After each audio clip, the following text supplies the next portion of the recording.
over this past week, some people have co-opted the BLM movement in order to get content. And I think the problem with that, the people that it enraged people so much, is that it's the single most egregious act of cultural appropriation you could possibly imagine.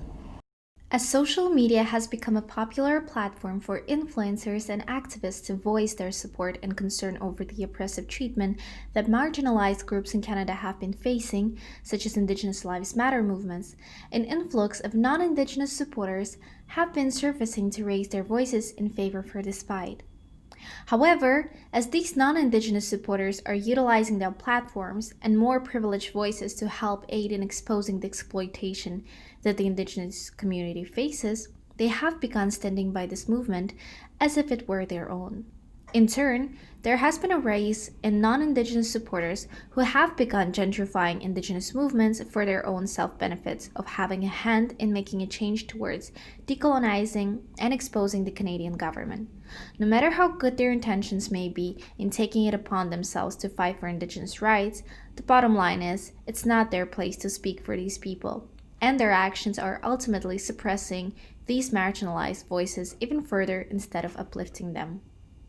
While our team began exploring where the fine line between supporting and creating alliances with a cause were in comparison to gentrifying it completely, this has led us to our final development of a non-Indigenous run company. The business hopes to spread awareness about Indigenous culture by using their white privilege to achieve market success in order to raise funds for Indigenous communities and help amend the damage that has been done to them. Meet Salvage&Co, a company that aims to help contribute support, voices, and funds towards suppressed Indigenous communities across Canada. The team believes that it is in our hands and our responsibility to help speak out for Indigenous people in a time where their voices have been devalued. By connecting Indigenous culture and their products to help educate supporters about the community, Salvage&Co has created personalized perfume bottles and scents that are associated with your spirit animal.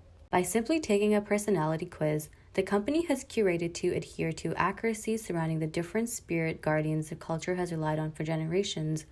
Supporters of the movement can discover their Indigenous spirit animal that they identify with the most. Of course, Salvage&Co also understands the power that their origin platform of social media holds in distributing their message and rallying more supporters to join their liberation movement. Because of this, supporters and any online presence will have access to Salvage&Co's What's Your Spirit Animal Story filter as a fun alternative for supporters to help establish a trend in getting the word out on Indigenous culture and more specifically, their spirit animals.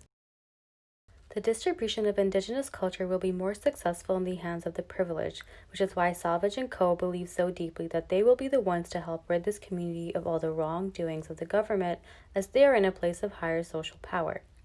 To help support the company and its cause, pre- or post-purchase, you can begin showcasing Salvage&Co's perfume and products across social media posts using the hashtag Indigenous Lives Matter.